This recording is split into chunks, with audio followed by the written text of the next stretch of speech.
Hello and welcome to Cadence Design Systems Fidelity Tutorial Tuesday, where we show you how to set up and use a Cadence Fidelity feature in just a few minutes. This is in part 2 of a series on simulating rotating wheels using the sliding grid approach. Today, we are going to show you how to mesh the two static and rotating domains and set up the Fidelity LES Helmholtz moving mesh solver for the simulation. A link to part 1 of this series that shows how to extract the static and rotating domains is mentioned in the description below. After we have created the rotating domain. Now, before you export the rotating domain, you need to ensure that the fluid interfaces are in separate zones. Here, if you see, the fluid is in the same single AMI zone, which you need to split. Therefore, we proceed to surfer, zone operations, and then we use select by disjoint parts first. Click both of these surfaces again and then go to surfer and do zone operation split selection by crease angle. Now we have 8 subzones. We will rename each of them. Surfer, zone operations, move to zone. AMI, left, apply. Then workflow, surfer, AMI, left, cylindrical, surfer,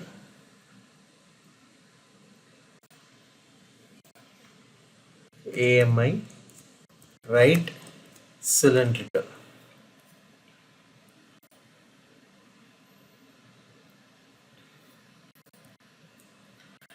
Click again. You got this final surface. You can rename it as AMI underscore right. Apply, and then you can go to surfer, surface manipulation, and export the geometry.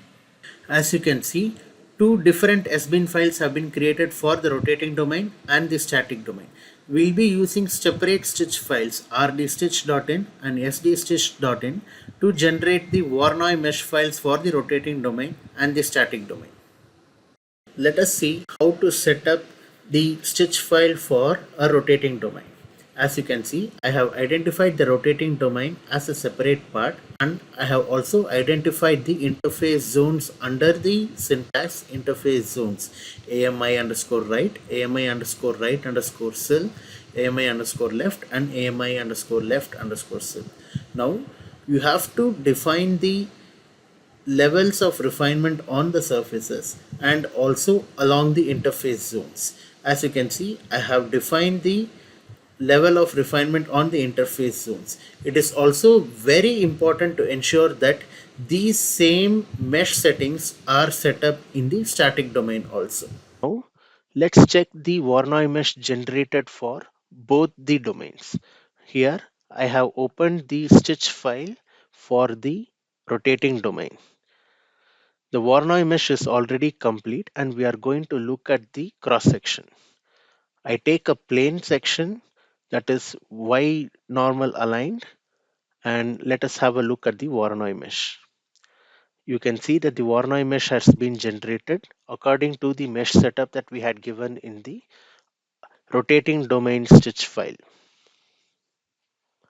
Now we have opened the static domain, which is the larger tunnel, and we are going to inspect the Voronoi mesh within the Charles Connect app. Let's take a similar cut section through the Y normal and let us see how the mesh has been generated.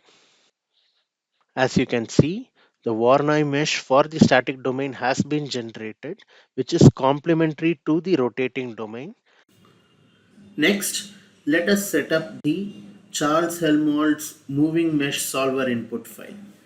In a multi-domain mesh setup, we have to first identify each of the domains separately with a different part name. So let's start with the static domain. Part name, I have named it as main, and I have identified the path of the static domain mesh file. Similarly, for the rotating domain, I have identified with the path name rotor and identified the path of the mesh file, and have also included the rotation motion to it, along with giving the axis of rotation, the coordinate of the axis of rotation, and the angular speed of rotation. With this, we'll go ahead and set up the solver settings for the moving mesh solver.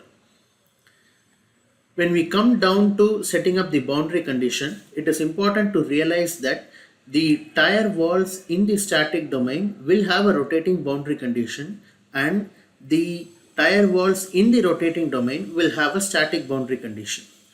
So after setting up a wall boundary condition for the tunnel walls, we will be setting up a rotating wall boundary condition for the tire walls in the static domain. So I identify the tire boundaries in the static domain with the part name tag as main.tire_1 with the wall boundary condition and the rotating boundary condition accompanying it. This contains the axis of rotation, the coordinate of the rotation, and the speed of rotation. We follow the same for all the other tire boundary conditions in the static domain, and then we go ahead and set up the wall boundary condition for the tire walls in the rotating domain. After that, we identify each of the interfaces in both the static domain and the rotating domain and assign an interface boundary condition to it. And this is how you set up the moving mesh solver for a rotating tire in a static domain. If you like this video, be sure to click the thumbs up button or subscribe to our channel for more videos like this. If you have any questions, comments, or suggestions, drop us a line below or connect with us via LinkedIn, which is linked in the description. Thank you all and have a pleasant Tuesday.